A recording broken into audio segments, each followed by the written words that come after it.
December 20th, 1820, marks a stark anomaly in American record-keeping. It remains the only time in United States history that a death was officially attributed to a supernatural entity. The victim, John Bell, was no outlier or fringe character. He was a highly respected pioneer, a successful farmer, and an elder in the Red River Baptist Church. The haunting unfolded in 1817 in Robertson County, Tennessee, the edge of the American frontier. Zooming in on the Red River settlement, you can see how isolated these families were. Survival depended on their tight-knit community. John built an idyllic life here with his wife Lucy and their daughter Betsy. They managed a 328-acre farm, a prosperous estate built on years of hard labor and frontier grit. This established normalcy is what makes the coming events so jarring. The Bells were a rational, successful family suddenly targeted by a force they could not categorize. The first disturbance occurred in the summer of 1817. While walking his cornfield, John Bell encountered a creature with the body of a dog and the head of a rabbit staring at him. John fired his rifle multiple times, but the beast didn't fall. It simply vanished into thin air, leaving no tracks or trace of its presence among the stalks. That evening, the phenomena followed him home. Violent knocking sounds began echoing against the exterior logs, as if an unseen hand were pounding for entry. Night after night, the family rushed outside with lanterns and guns to catch the intruder. They found only silence and empty darkness, yet the pounding resumed the moment they stepped back inside. A family that had tamed the wilderness with rifles and steel now faced an aggressor that their lead and powder could not touch. The entity soon breached the Bell house. It began with the phantom sounds of rats gnawing on the children's bedposts, though no rodents were ever found anywhere. The assaults then turned physical. In the dead of night, invisible forces began yanking bed covers away and hurling pillows across the room. A new auditory layer emerged, ethereal whispers. These voices sounded like a frail old woman in the corner of the room, crooning hymns or weeping softly in the dark. Young Betsy Bell became a primary target. Her hair was viciously pulled by unseen hands, and her face was slapped until physical welts and handprints bloomed on her skin. John Bell began suffering from his own mysterious afflictions. His face would twitch uncontrollably, and his tongue would swell so severely that he lost the ability to speak. The entity dismantled the security of the Bell home, turning their private sanctuary into a space where the threat lived strictly inside the walls. Desperate for help, John confided in his trusted neighbor, James Johnston.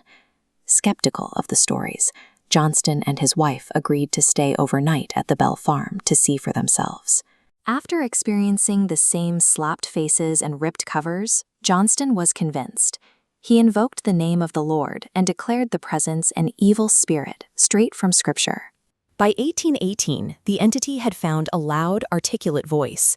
It sang hymns with perfect pitch and could recite entire sermons delivered miles away on the very same day.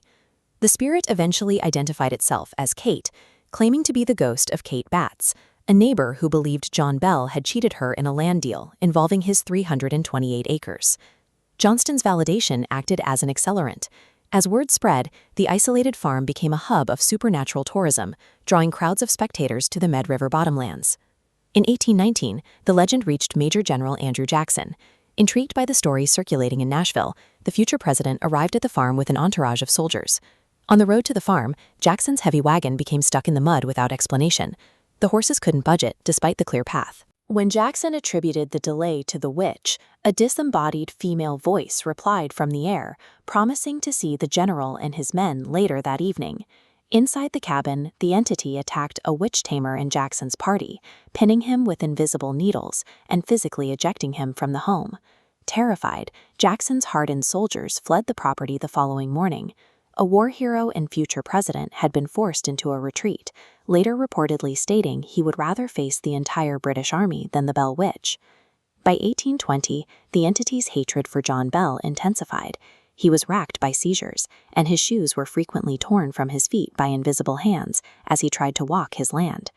On December 19th, John fell into a coma. While searching for his medicine, his family found a vial of mysterious black liquid that none of them recognized. To test the substance, they gave a drop to the family cat. The animal convulsed and died instantly. The entity immediately gloated, shouting that it had given Old Jack a big dose the night before.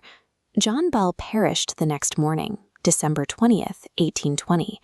Even at his funeral, the spirit refused to be silent, disrupting the service with mocking laughter and bawdy songs that echoed until the last mourner left the graveyard. The entity had crossed a lethal threshold. By claiming John Bell's life, it moved beyond harassment to become a calculated assassin. The disturbances waned after John's death, but not before the entity forced Betsy Bell to break off her engagement to Joshua Gardner. In April 1821, the spirit finally announced its departure. It promised to return in 7 years, and again in 1935. While the 1828 return was documented by John Bell Jr., the later reappearance remains a subject of local debate. Today, the Bell property and nearby cave in Adams, Tennessee, remain sites of pilgrimage, where visitors report strange occurrences and a lingering presence. Whether it was a haunting, a tragedy of the frontier, or a masterpiece of folklore, it remains a permanent scar on American history that forces us to look into the void between the seen and the unseen.